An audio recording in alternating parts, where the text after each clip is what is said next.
What's up, guys? Jason Stewart here, CEO and founder of Epic Fighting, here with Nathan Hawthorne, who has got 4 MMA fights, 4 Muay Thai fights, could be fighting for a title, could potentially be the main or co-main event. There's a lot of people dropping out right now from the main event. Opponents are getting replaced. But your opponent right now that you're fighting, that's locked in solid so far, has 10 MMA fights. So they have more MMA fights than you, but I'm imagining that you probably think your striking is going to be better because you have more strictly striking Muay Thai and kickboxing style fights. Tell us a little bit about that and what your plan is to defeat the guy that you're fighting.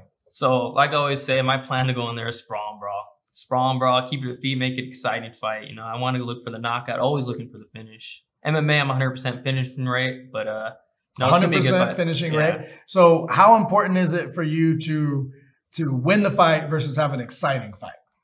Some fighters don't care. They just want the W. You say you want to make it exciting. I want to make it exciting, but also I want to win. So either way, I just am there to finish them. I'm there just to get that win. So you got Team Quest, and then you also got a striking coach with XFit Combat Sports. Yes. Tell us a little bit about him and how that's changed your game. My striking coach is Cody Sessions. He's a pro Muay Thai fighter. He's an Olympic qualifier. He's very, very good, very smart. Changed my game a lot, my striking game. Without him, I would not be a 2-division Muay Thai champion right now. I wouldn't be winning on his fight win streak right now in his kickboxing and Muay Thai. You know, without him, I give all thanks to him and the gym over there. That we have multiple champions in that gym in striking. We got Jason Granado, who's a state champion in Muay Thai and a kickboxing champion. We got CJ Watson. He is also state champion. He has, I believe, 4 or 5 belts in Muay Thai. So there's a lot of killers in there, and we're grinding every day over there. So I was asking about like your personal life and what else is going on and girlfriend, this, that. You were like, I just train. Yeah, I'm just everything. My life is fighting right now. Your life is fighting. And so whenever you put that much focus into something, you accelerate really rapidly. I tell people it's just a numbers game. If you train every single day, you're going to go 5 times as fast or 7 times as fast as someone who's training once a week. Yep. And so you're just getting a lot more sessions in a shorter period of time. How is it juggling that with, you know, the other parts of your life where you're not training, trying to stay healthy, nutrition, you know, bills and things like that? Like tell us a little bit about like the life of a dedicated fighter. Because there's fighters and then there's people that's like, this is it. It's all or nothing. Yeah. Well, so I do work 2 jobs. I work with my uncle at night. So I'll be working at night. So I'll sleep maybe 6-5 hours a day.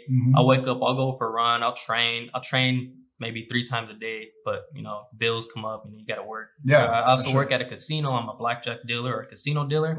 So really? So I'm used to people just looking at me like, cause I'm dealing and stuff, you know, people talking shit on me, how you're taking my money, and you just feel the pressure. So I think that helped me a lot on my fighting. Yeah. People don't realize there's people that are like super talented in the gym. And then when they get in the cage with the bright lights and the people, you know, yelling and laughing and chanting and booing and all this stuff, it changes for a lot of people. Like the whole game changes, and all of a sudden it's like, this is not the killer from the gym that's beating up everyone in practice.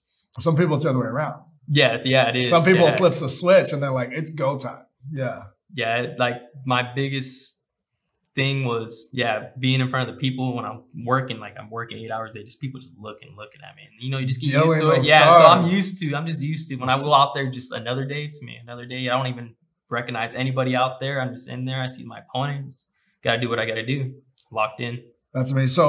So what is your mindset like? Like what are you doing to help you accomplish those goals, like mentally? Like, do you have goals written down? Do you think about them? Do you share like images or anything like that? Or are you just training all the time? I journal. I like to journal. I do a lot of meditation. Every day I meditate like 10, 15 minutes. Meditate. Helped me a lot mentally to clear my mind.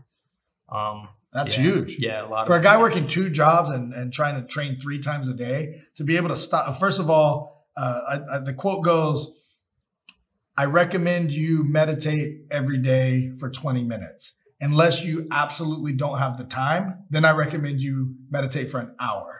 Because if you don't have the time to meditate 20 minutes, then your brain is so jambled and you got so much on your plate that you really need to clear your head so that you can be more productive in all of this. And I find that all the time. I'll go through a few days where I don't slow down, I don't meditate, I don't look at my goals, I don't do the journaling.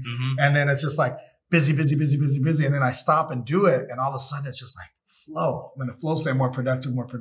Yeah, and so that's crazy that you say that, because a lot of people, you know, they don't have those types of rituals. So you meditate. What else? Yeah, meditate, journal, cold plunge. Cold plunge. Yeah, just mental. Just this game is all mental, and I like to focus a lot on my mental. It's not just physical. It's I feel like 90% mental. What about injuries? Have you had any bad ones that set you back? My last fight, I had an injury. I landed a mean head kick in the first round. I pulled my hamstring, like did something on my knee. It was all messed up, but I think the cold plunge and then meditating, just rehabbing it the right way. That was during the fight. Yeah. So during practice, you had no injuries. Yeah, leading practice, up to the no fight?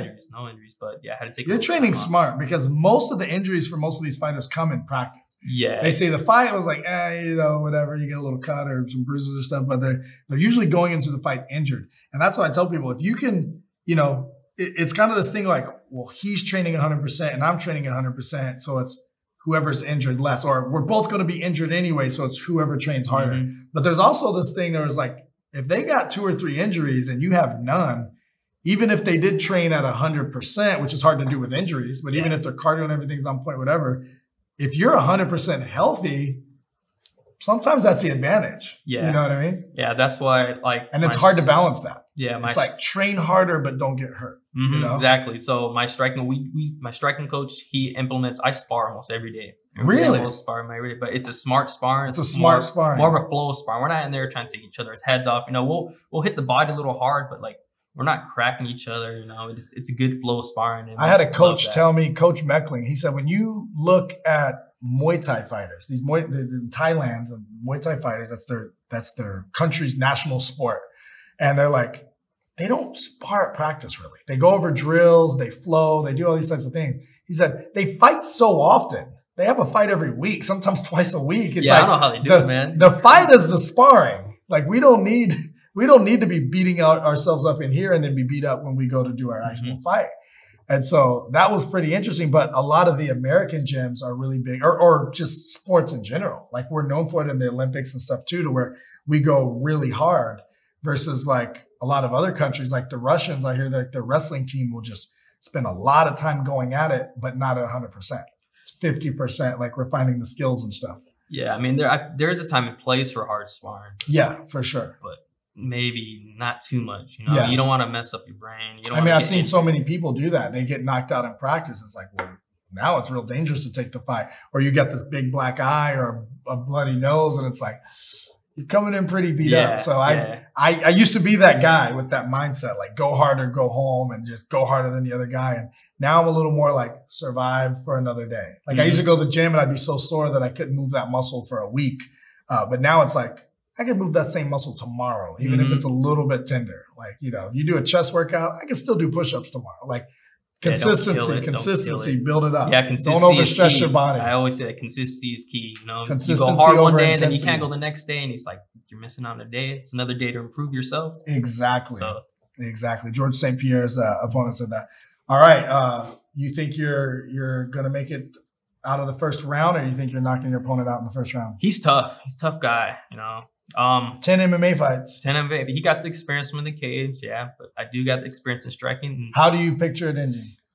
I believe I'm getting a TKO second round. Second round TKO. TKO. I think I'm gonna be too fast. I'm gonna be too quick. You guys are gonna see a whole different level in striking. Wow. I've been striking a lot, and you guys are gonna see it. I'm gonna show all my hard work on display November 10th. So get your tickets, buy the pay-per-view, man, because it's gonna be a dogfight, but I'm gonna come out on top. And no disrespect to Joshua, I know him and his team. They're good. They're a good team, but I want it.